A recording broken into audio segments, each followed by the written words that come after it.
profetiese woord sê basies dat God sê, it is my time now in South Africa. En ons het regtig gebid en 'n lekker tyd gehad. En Dinsdagoggend toe ons werk toe ry, toe hoor ons op Impact Radio dat Jacob Zuma daai dag, of eintlik Woensdag, dat Jacob Zuma Dinsdag sy kabinet reshuffle het en 'n paar ouens gehire en fire het. So amen, ons gee die Here al die prys en ons weet dat God Suid-Afrika gaan verander, maar ek wil julle encourage, ons moet almal bid. Die sleutel lê daarin, jy weet, dit is nie die leiers van ons kerk se werk nie, dis ons almal se verantwoordelikheid om te bid vir ons land. So ons gaan môre weer, mag ek dit sê Werner, môre weer 5:00 by die Unie gebou. Sorry, ja, by die Unie gebou, net so langs aan die kanon, gaan ons 'n bietjie wat eie kanonne van die woord spreek. Amen julle. Great, wonderlik. Okay. En as jy nie van jou baas hou nie vir 'n voetjie, is hulle bereid om by jou werk ook te gaan bid. So ek grap. Nou ons bedien hierdie hele maand van Julie met die oog op die APK aan die einde van die maand en begin Augustus bedien ons onderwerpe wat mense tipies vra en van die Here af weghou, wat ophou is verskonings baie keer. Hoekom hulle die Here nie dien nie? Soos laas ek gepraat oor, is die Bybel regtig die woord van God en is betroubaar? Vanaand antwoord ons die vraag of kyk ons na, as God werklik bestaan, hoekom sonde, pyn en hartseer? Nou vir John van die Bible College, John Grobler, gaan vanaand se diens hanteer, terwyl John vorentoe kom met so 'n kort videoklip. Dankie.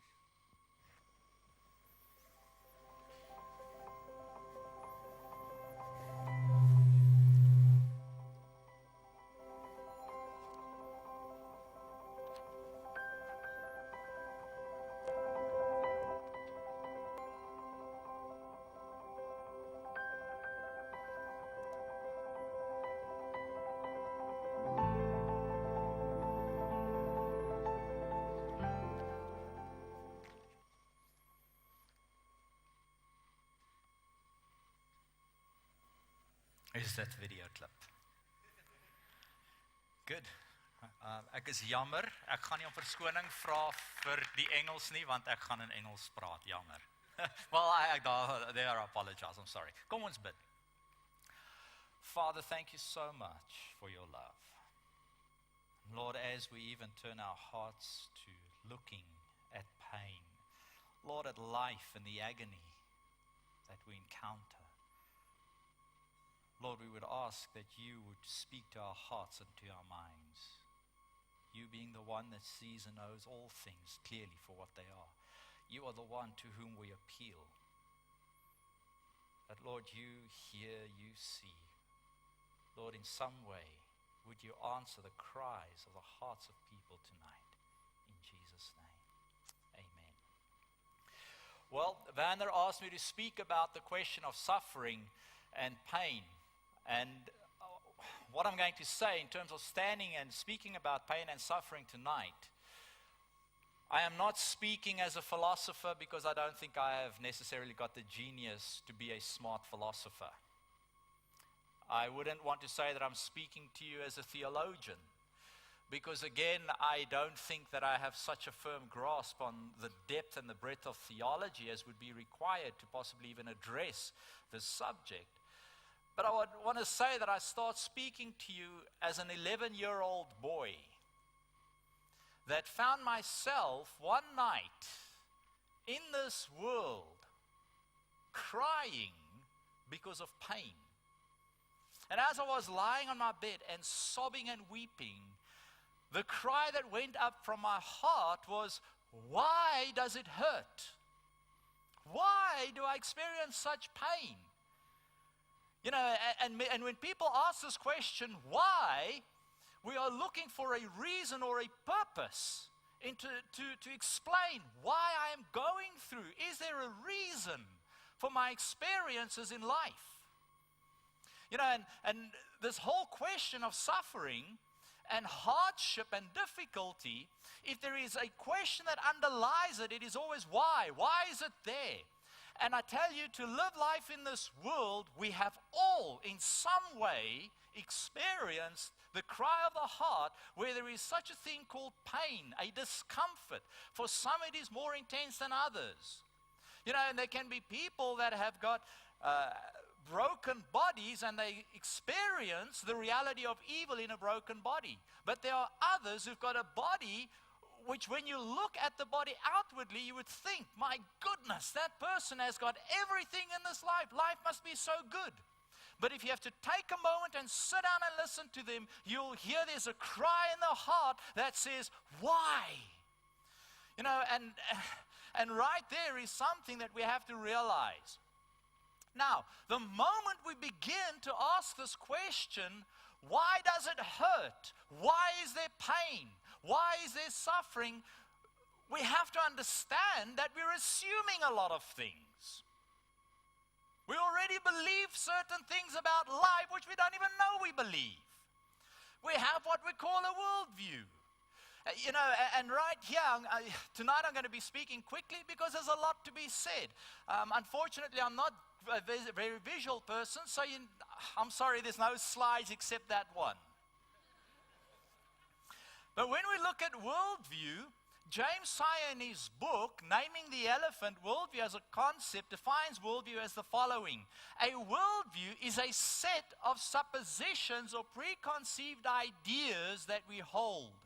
We hold them consciously or subconsciously, consistently or inconsistently, about the basic makeup of this world. It's ideas that we hold, things that we believe. Sometimes we don't even know what we believe, but we just act and live in this world. We encounter life in a certain way. We don't even know why many times. But it is so important that we need to realize something. A worldview lies at the heart of the question around suffering. You know, and now there are two ways to look at this question. Why God and why God? Because when we look at why God, the question is, why should we believe in God? We look at this world, let's be honest. Bible college students don't always like this, but you know, when they come to Bible college, I say, guess what? Life sucks. Not so. Life sucks. You know, there are days we wake up and we feel something within us that just doesn't feel right. But when we say something is wrong, the wrong that we experience comes into conflict with something in our lives that we believe is actually right the way it should be. You know, and when we ask this question about suffering, we have to realize something. To say there is pain, we have to recognize there is such a thing as not pain. There's the opposite of not pain. You ever realize that? Whenever I say a certain action is wrong, I've already measured an action, a thought, a word. I've already measured it by something I believe to be right. You see, and so we live with this reality of life where sometimes what I experience in life and what I believe seems to be at odds with each other. In other words, they contradict one another. And so when the atheist or the non-believer comes and says, you know, there is so much pain in the world, that means there is no God. The immediate question comes, well, if you say there is pain, then you're measuring the evil by something good. Where does the good come from? Now, Ravi Zacharias, I love the way this man puts it. You know, he's one of those guys, I've been listening to Ravi Zacharias and following his ministry since 1996 already. He says the following: if I say there is such a thing as evil, then I assume there is such a thing as good. If I assume there is good, I assume there is a moral law. And if I posit a moral law, I posit a moral lawgiver. It's inescapable. The moment I say there is evil, it's because I know what is good, but by what standard and what measure do I say this is good and that action is evil? Who determines good? You know, and this is where I find it so fascinating. If there is one thing that we always think is the weakness about Christianity is the issue of human suffering, I want to tell you that it is the strength of the Christian message. Because by saying there is evil, every Christian would say, yes, there is evil. I recognize that because there is a God who is good, and what I see in life is contrary to what he is like. You see, and when you begin to probe this question, especially with unbelievers, and you start taking on this point, you need to realize we come back to a worldview. A worldview is a set of presuppositions. It is a set of ideas we hold by which we explain all of reality.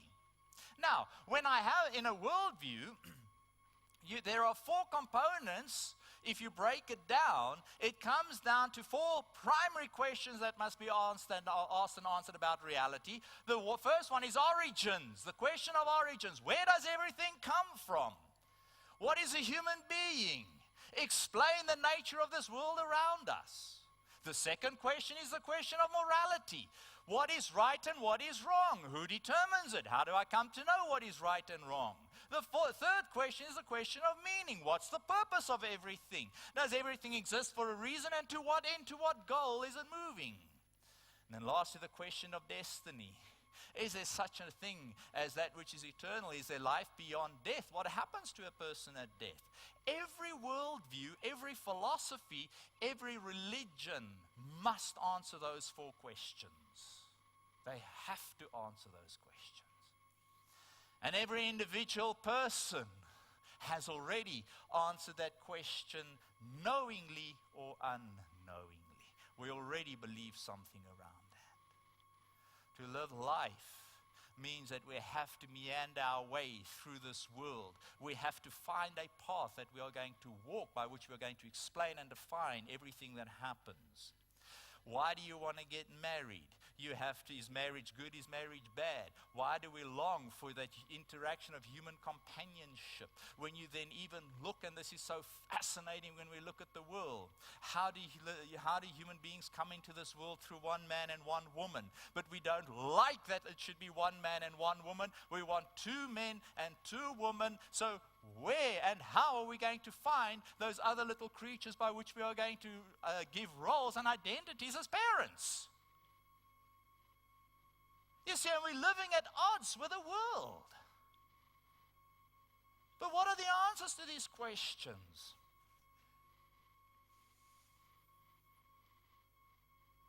Now, there really are, when summarizing it all and bringing it together, there are three basic worldviews or approaches to answering the question of pain and suffering and the brokenness of the world in which we live. The one is called pantheism as a whole, in which you can bring all religions, especially those coming out of Asia and Eastern forms of mysticism, is that this reality in which we live is an illusion. It's a dream. And God is in everything. And God is one with that which is.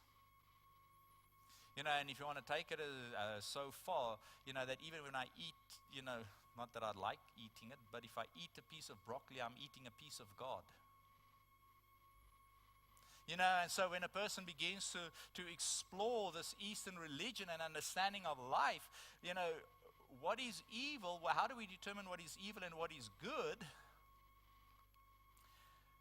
You go and look how people, and I've spoken to Buddhists and, you know, people into Hinduism, but when we deal with the questions, the whole response that I find, I remember one day speaking to a guy, he grew up in, I think, the Roman Catholic or the Anglican church, and he said to me, no, he's now become a Buddhist. And I said, why? And he says, because I have found peace in Buddhism.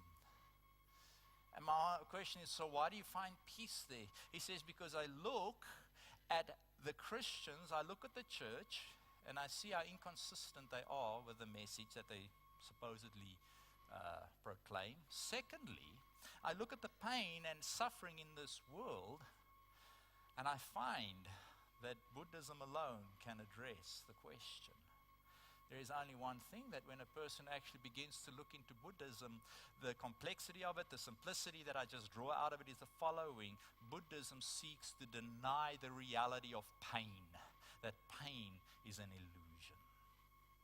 It's not real. It's not real. And you need to come to that place in your experience of reality where you live without an encounter and experience of pain and evil.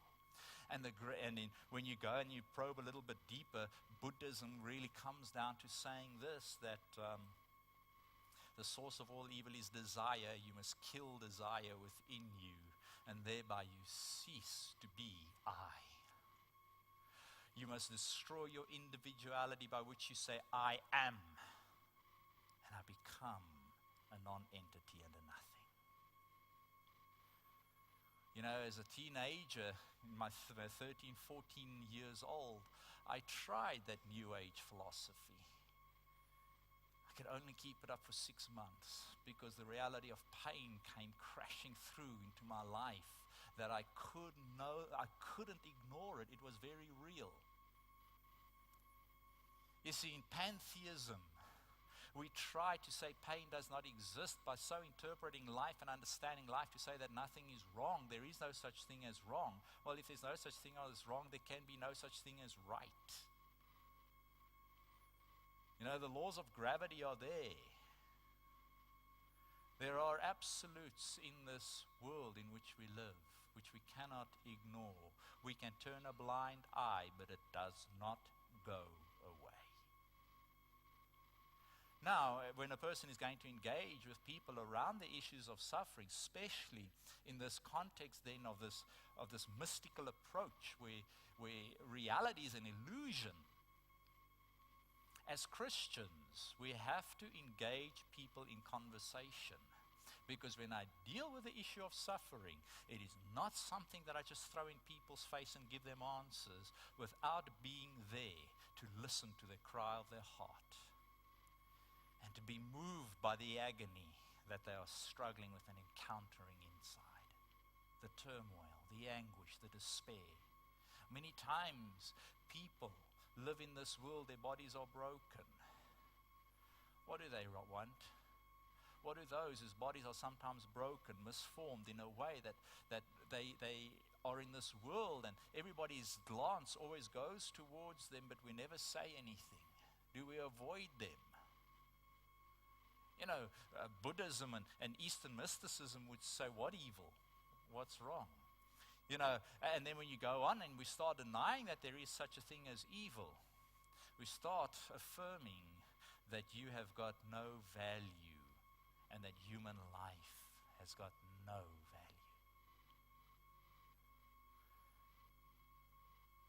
People try and find answers there. You see, if you really go and you follow this pantheistic worldview, James Sire does a brilliant work at really explaining the heart of it in his book, Discipleship of the Mind. Really, in a pantheistic worldview, where reality is illusion, the whole quest in life is to deny and extinguish the I. And that leads me to a place where if I ask a question, it merely reveals that I have not yet reached that place of self-extinction. And I live in a silent universe where there is no voice, where there is no such thing as compassion and care. Now, whether people live consistently with their worldview or not, what it does show is that they're living a contradiction with their worldview. So the question is the worldview then really true? Is that worldview true? You know, people become atheists. They affirm evil and deny God.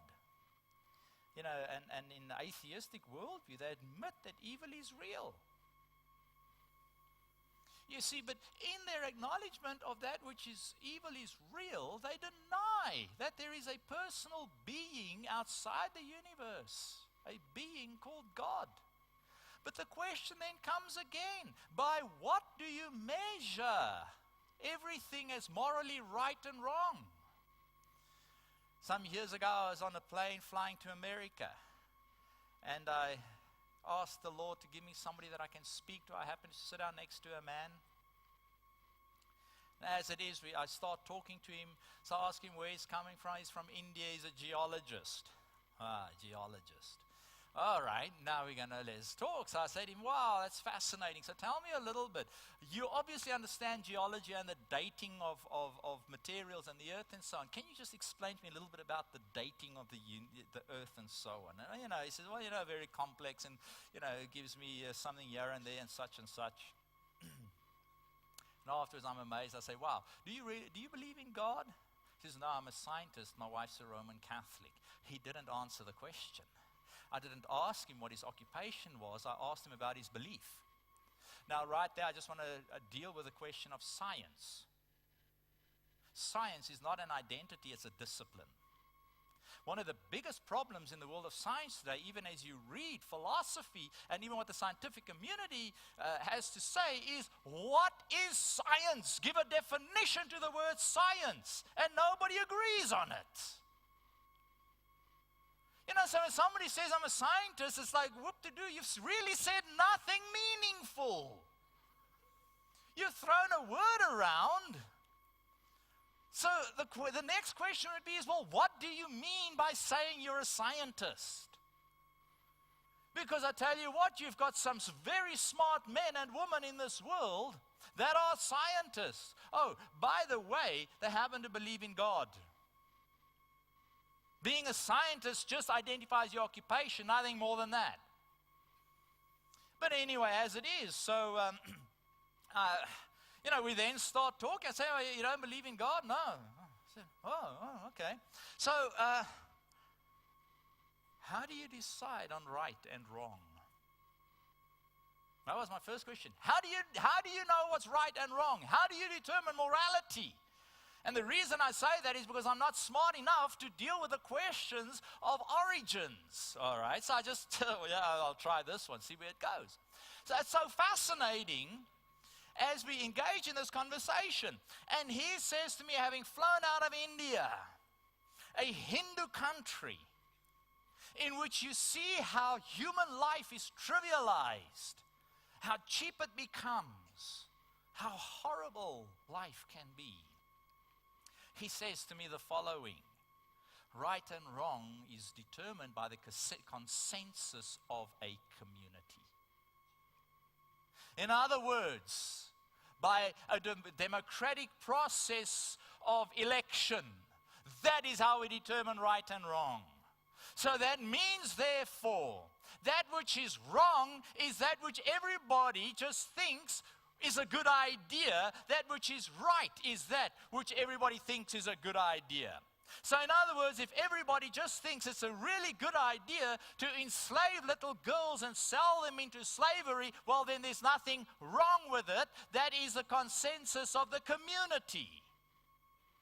And who are you to come into a community like that to say what you're doing is morally offensive, it is wrong? Who determines that? You see, and this is one of those big problems with atheism. Because even, and I look at the debates of the atheists with the Christians, there are so many on YouTube. And the whole thing, when it comes down to atheism, they agree mostly that a lot of Christian morality is good.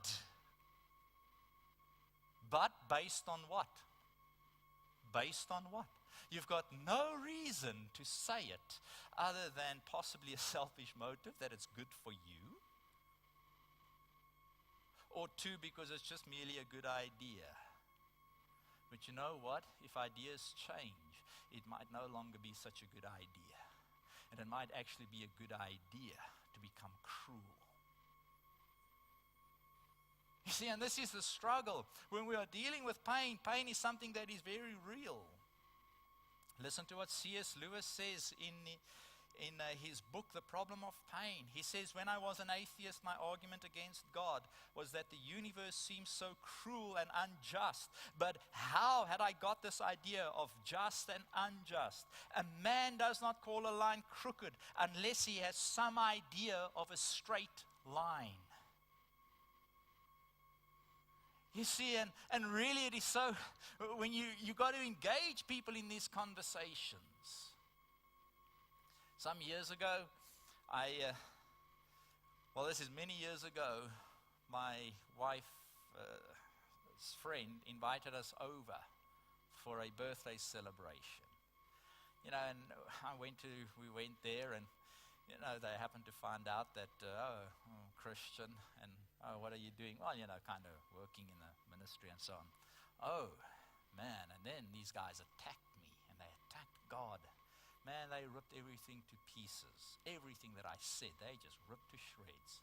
I walked away saying, Jesus, my encounter with you was real. What don't I know? Please teach me. And I tell you, God in his grace, in his infinite goodness and kindness, influenced my life and brought across my path the wisdom I needed. The year was 2005. We were at their birthday celebration again. Anyway, we get there, and you know, I was trying to avoid discussions and so on. But this lady's father calls me over. He says, "Oh, John, you're trying to avoid me." I said, "I'm not avoiding you at all." But I said to my wife, I won't get engaged in conversation. But he initiated, so that's fine. Come sit here. So now we sit down.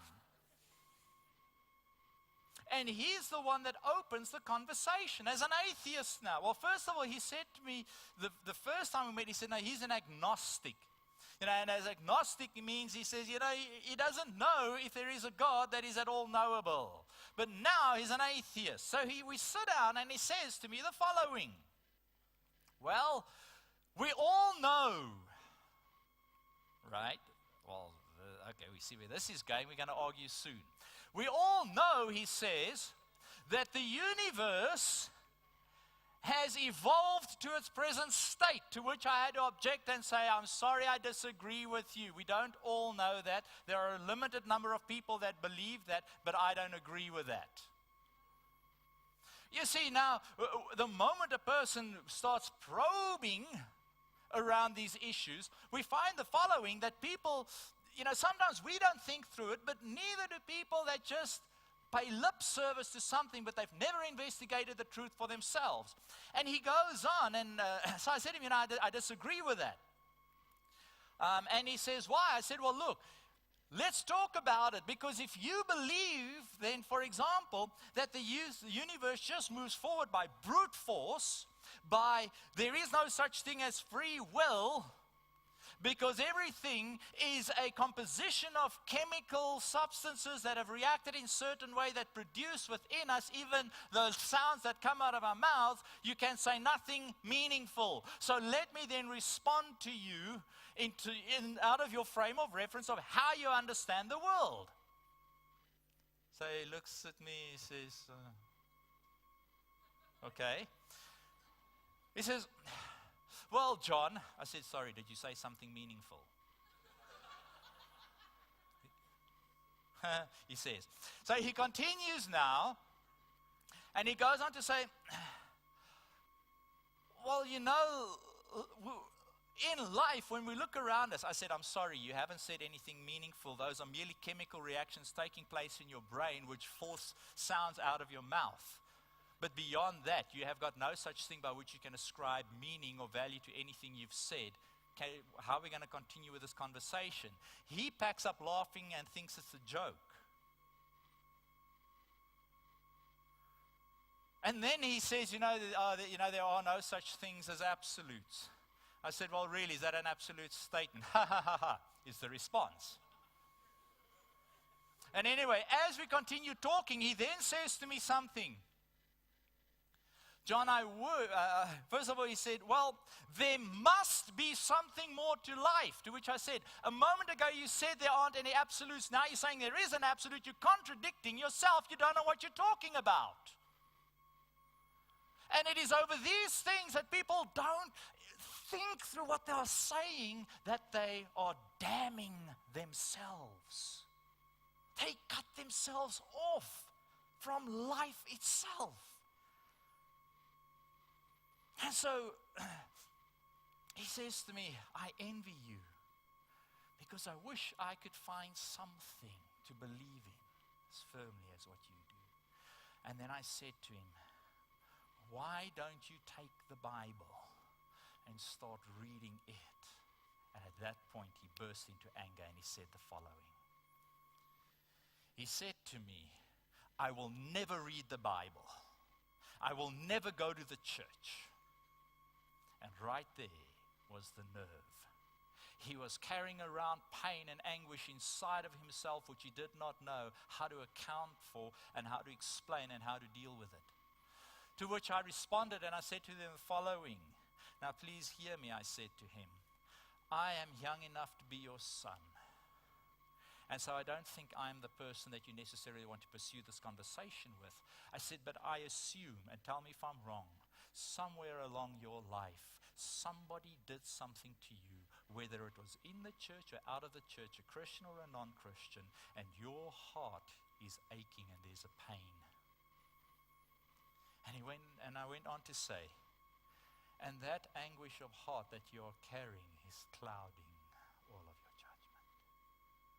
To which the jokes were over, and it responded with the following, which I find it sad that even Christians respond this way. And he said the following. He said, yes, it is so. He said, but you know, others have always been through more pain, and it is not good to always look at our own. And I tell you, that statement characterizes Christian and non-Christian alike. I cannot tell you how many times I've sat in front of people, whether it is girls that have been violated or men that have been violated in some way.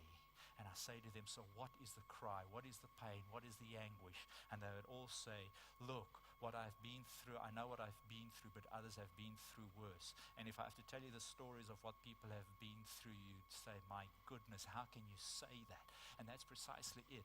We, as Christians, fear pain and agony, evil and the horror of it, and we are so ashamed to face it. We are so ashamed to face our own pain and anguish. And it should not be so. It should not be so. Because if there is anything which everybody shares in life, it is pain and anguish in some way. Whether it is a child that comes home from school that says, my friend today said a nasty word to me, why is it?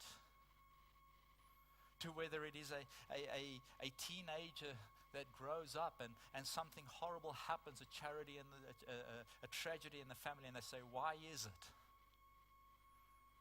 To parents that grow up and see agony and pain of whatever kind, and then say, why? You see, it's very real. It's very real.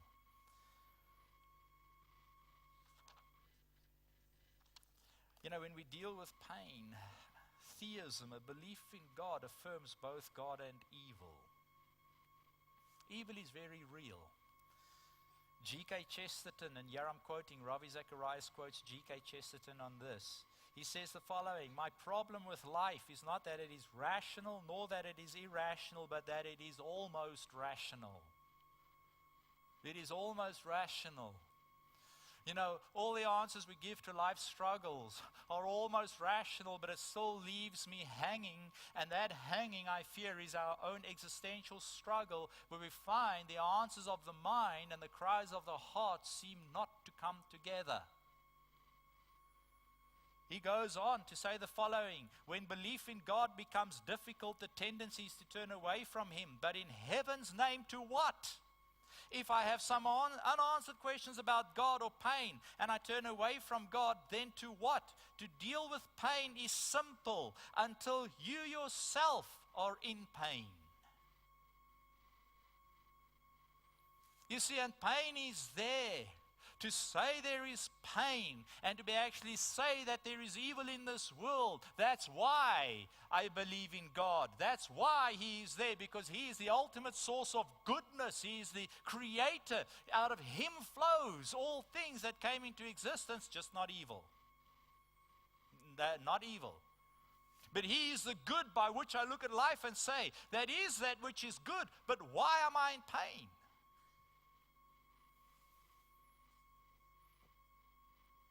In theism, then, in a belief in God, we need to note a couple of things, and here I'm going to briefly share them with you.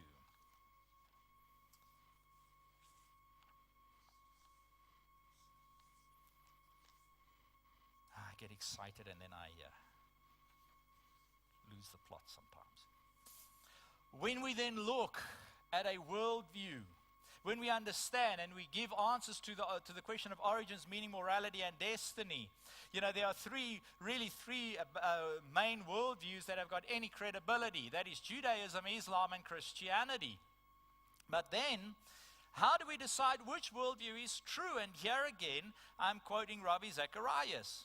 And he says the following: whatever explains most facts in the best fashion, in a non-contradictory way, and in a manner that fits with the overall system and that aligns with reality, that worldview will be true. That one which explains most facts, the one that can give the most, an explanation for most of what's going on in life. A comprehensiveness in the best fashion. It is adequate to deal with a person's struggles that we have and that we are confronted with. In a non-contradictory way, in other words, there's a consistency as it explains the truth in terms of who God is and why evil and how did God deal with evil. Yes, and just again, you're listening to Rabbi Zacharias, having studied, and if you're not aware of this, Islam is busy writing a systematic theology, and their scholars are busy putting it together. It is complex. I picked up one of the books. Look, they're smart beyond what I'm capable of. That's all I can say. But you see, in the Islamic worldview, how do they account for evil in the world? Because Allah alone is perfect. And Allah alone is the one with whom there is no sin or anything that is wrong. And what did He make human beings as? He made human beings out of blood and soil. And so Allah is the one that made human beings incomplete and imperfect. That's Islam. Now, Dr. Francis Schaeffer, the way he deals with this is the following. Man, as we are today, as human beings, we're not always this way. The day God created human beings, He created them good. But something happened. He created them with a free will. And the day they chose to rebel against Him is the day this world in which we live changed. And so evil cannot be laid at the feet of God in terms of saying He made a world that is imperfect, He made a world that was perfect, but it is having made free creatures, free moral creatures. These creatures chose rebellion and they chose the evil. And coming out of that we see the evil. And here again we don't read the Bible. And this breaks my heart, because if we had to look at what Scripture is really saying, we would find ourselves relating to what the Bible says. Have you ever stopped to think about the day Cain killed his brother Abel? Who carried the news home to Adam and Eve? Who went to them and said, "Do you know what your son has done?" You see, we don't stop and think about this reality. That's the ugliness, what we see in this world. And Scripture tells us where it comes from and the how and the why. It's there in the biblical Christian worldview. There's a consistency. And it explains the facts in a manner that fits with the overall system, meaning a coherence. In other words, you can take the whole of Christianity, look at the revelation of God, origins, meaning, morality, and destiny, and there's a consistency of the outworking of God's purposes for good. Even where man has been evil and man has rebelled against God. Now, as a philosopher, if you read Norman Geisler's book, If God, Why Evil? He goes on and he deals with three things: the nature of evil, the origin of evil, the persistence of evil, the purpose of evil, the avoidability of evil. And in the avoidability of evil, why did God create a world as it is? And here he presents a brilliant argument to explain that it is because he made free creatures. He made people free, and being the best possible being that exists, he made the best possible world, and the only way to have creatures that are truly free is to allow them to make a decision to rebel or to obey, and they chose to rebel. But now in his sovereign wisdom, we read Revelation 13 verse 8, it says that the Lamb was slain from the foundation of the world. 1 Peter 1 verse 20, Christ, who was foreknown before the foundation of the world, was made manifest in these last times. And so God, in his infinite wisdom of understanding what it means to make moral creatures that are free, recognized the price that he would need to pay to redeem moral creatures. And so Christ was really in the heart of God on the cross before he was ever manifested in reality in this world.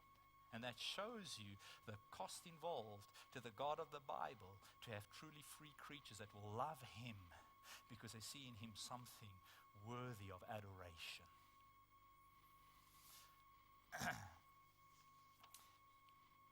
One of the biggest struggles that we have is, if God is there, why does it hurt so much? I just want to, in closing, share with you three things. Listen to what C.S. Lewis says about the God of the Bible. He says, you ask for a loving God, you have one. The great spirit you so lightly invoked, the Lord of terrible aspect, is present. Not a senile benevolence that drowsily wishes you to be happy in your own way. Not the cold philanthropy of a conscientious magistrate, nor the care of a host who feels responsible for the care of his guests, but the consuming fire himself. The love that made the world persistent as the artist's love for his work, as tyrannical as a man's love for a dog, provident and venerable as a father's love for a child, jealous, exacting as love between man and woman. How this should be, I do not know. It passes reason to explain why creatures, not to say creatures such as we, should have a value so great in the Creator's eyes. You see, he is the God that we want. He is a God that is loving and kind, but he is not a God that forces us. Now, when we look at things, when we look at evil, and here I'm going to go quickly. I've got 10 minutes. When you look at the person of Christ, when we look at moral evil, Jesus says in the Gospel of John, chapter 5, which of you convicts me of any sin? He said to those that accused him, bring your accusations. Show me any sin in my life. And they said to them, it's not because you've done anything wrong, it's because of who you say you are that we've got a problem. He goes on in John chapter 8 when he deals with physical evil. He says, for which one of my works are you going to stone me? Where Jesus healed the sick, had compassion on the broken, and he dealt with physical evil in a real way. And they said, it's not because of what you do, it's because who you are that we want to kill you. Because you being a man, make yourself equal. And we have this problem. I find it so fascinating then when the smart philosophers agree with me and they all say, the problem with a human being is that the evil of our hearts is wild and untamed. We do not want somebody to be an authority over us. We always want to be autonomous and to say, I do as I please. Yet Jesus Christ comes. And he demands everything. He says, follow me. Forsake everything and place me as your highest treasure in this world. And I will give you life. I will give you purpose. I will explain your identity based in the light of who I am. And that's going to help you see the value that when it gets violated anyway, you cry out, why? It should not be so that evil comes into my life. But it's when I understand and know him. Now, and as I speak to people, I find this so amazing. And here I want to go quickly. You know, we look at life and we stop and we think, is there anybody out there that hears my cries, that sees the agony of my heart? Is there anybody that even cares, that comes to calm or comfort? You know, we are so scared to even share our deepest struggles with each other. Why is that? It goes back to the Garden of Eden. God says, where are you? I heard the sound of you, I'm hiding away. Why? I hid because I was afraid and ashamed. And yet Jesus comes, and he comes with loving grace to look upon us, not based on what we've said or done, but who we are, and to give us love, kindness, and acceptance.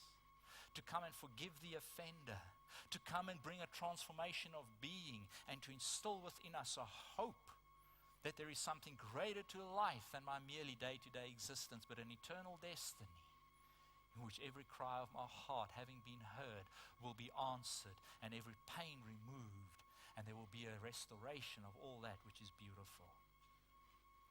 And then when we look upon the person of Jesus Christ, we say, why, God? Why do I suffer? Why do I go through this pain? And you know what? There is always a purpose in it, but there is something that we miss. And we miss the person of Christ. You know, I was speaking to some students overseas a couple of weeks ago. I said to them, you all know why did Jesus die? To forgive our sins. Yeah, but what did he go through as he was giving himself for our sin? You know, and again I come back to this. The Gospel of Luke chapter 22 from verse 63. Note this. Here is Jesus. Nobody could convict him of a sin, and nobody could condemn him for any act that he had ever done. Yet we find the following. The men who were holding Jesus in custody were mocking him as they beat him. They blindfolded him and they kept asking him, prophesy, who is it that struck you? They said many things against him, blaspheming him. And when you look at Matthew 27, the disciples say, Jesus, no, don't go to the cross. He says, don't you think I can ask my Father for 12 legions of angels right now to deliver me? I can do that. But he doesn't. He willingly walks into the trap set for him. He walked in with eyes wide open. And he gave himself into the hands of people. And this is what they did to him. We see in verse 66, when day came, the assembly of the elders of the people gathered, the chief priests. They led him away to the council. They said to him, Jesus, if you are the Messiah, tell us plainly. You know, Matthew says, I adjure you by the living God. They put him under oath. And he says, well, you've made a statement. It's true. But in the Gospel of Luke, he says this, you know, you question me. But if I have to answer your question, you won't believe it. And if I in turn have to engage you in conversation right now, you won't have the courage to answer my questions either. But know this, I will be vindicated. He doesn't fight. He doesn't lash out. He has yielded himself into their cruel hands. You look at chapter 23.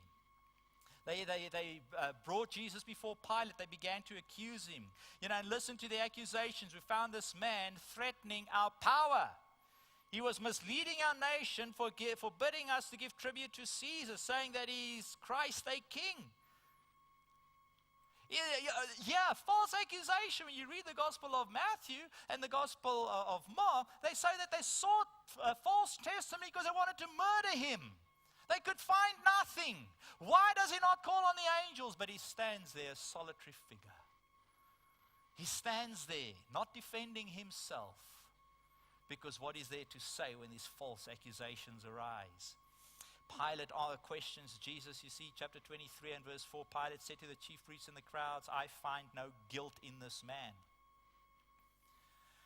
You know, here is a Roman court of law that looks upon Jesus and they see that he is innocent. Legally, he's innocent.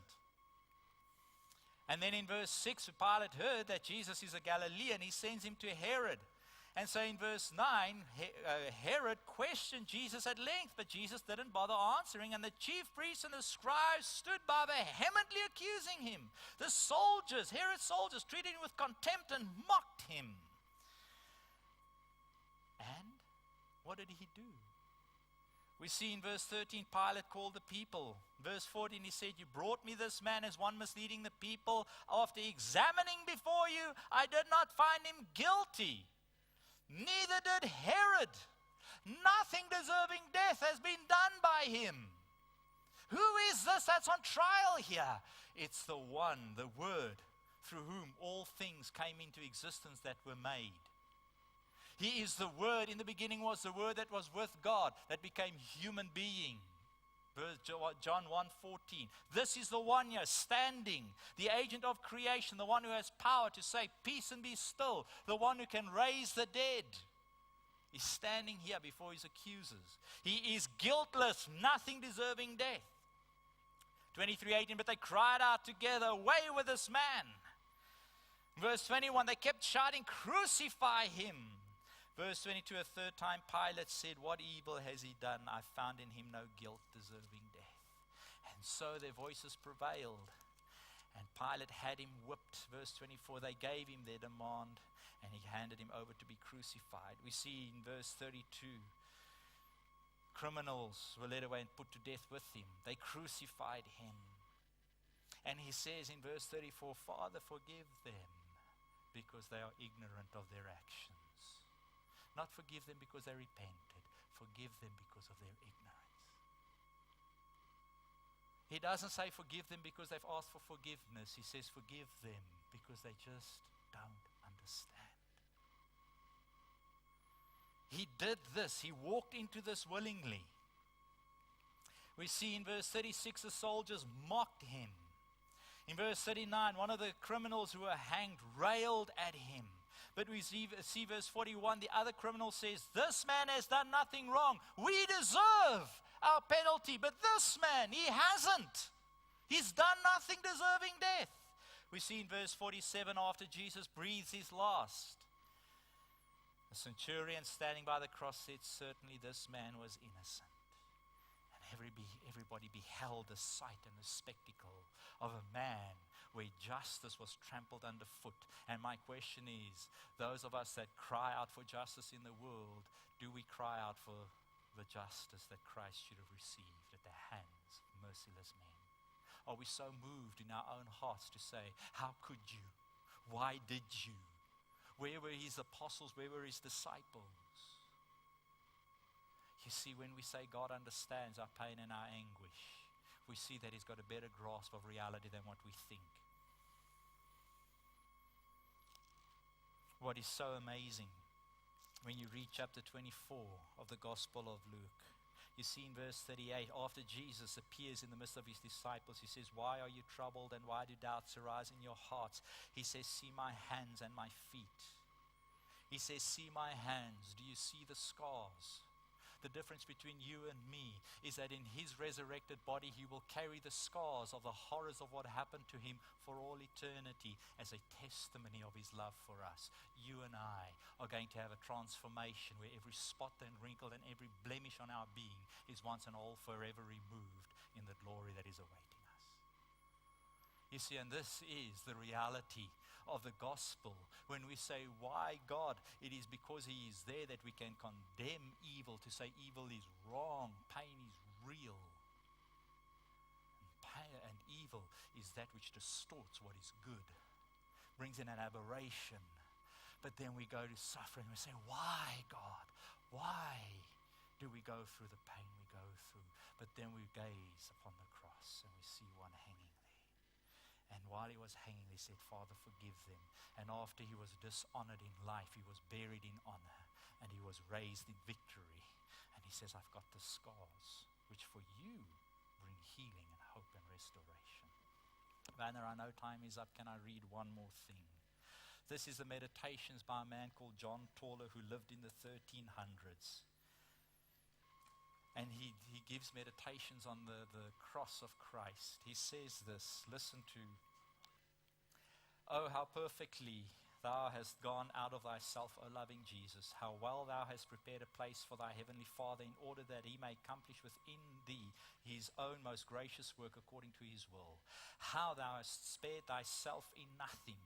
With what burning thirst hast thou sought after thy Father's honor. How mightily hast thou conquered through thyself through love, being made obedient even unto death. O Jesus, sweet lover of men, what love is this that has so swallowed up thy heart, that you ran to death as to a marriage feast, that you go forth to meet your enemies as if they were friends. You could not even wait till they addressed you, but even as a man salutes his friends, you said, whom do you seek? Of a truth, most gracious Jesus, the fire of love had so worked its way in you and melted and burnt away the marrow of your soul, that all thy inner man blessed God the Father Almighty, and all thy members were stretched like a bow to accomplish thy Father's gracious will.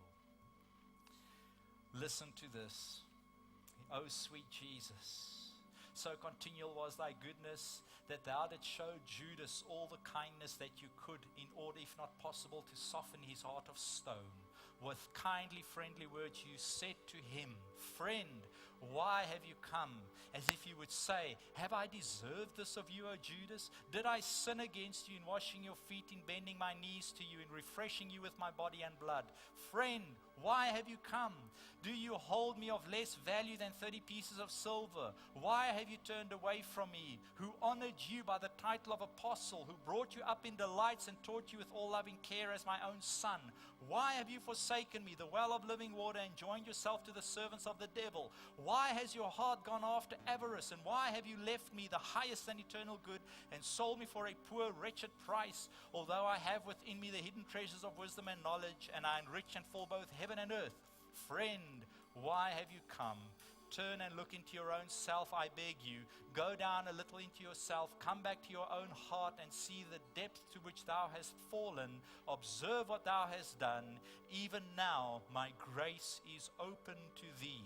Only come back with sorrow unto me, and I will receive you. Amen. Thank you, Dad.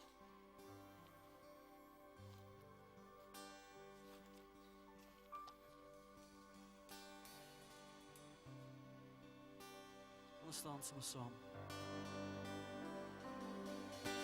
He became sin who knew no sin, that we might become his righteousness. He humbled himself and carried the cross.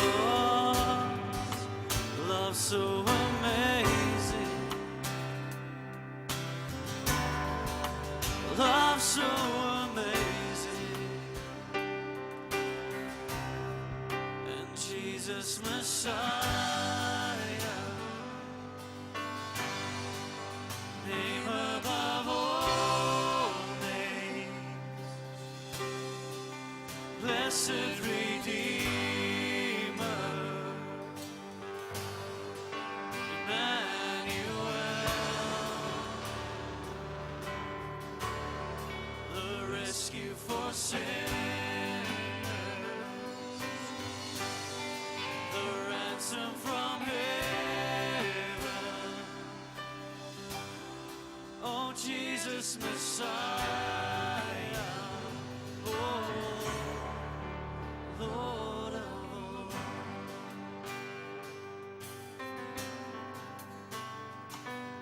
His body the bread, his blood the wine, broken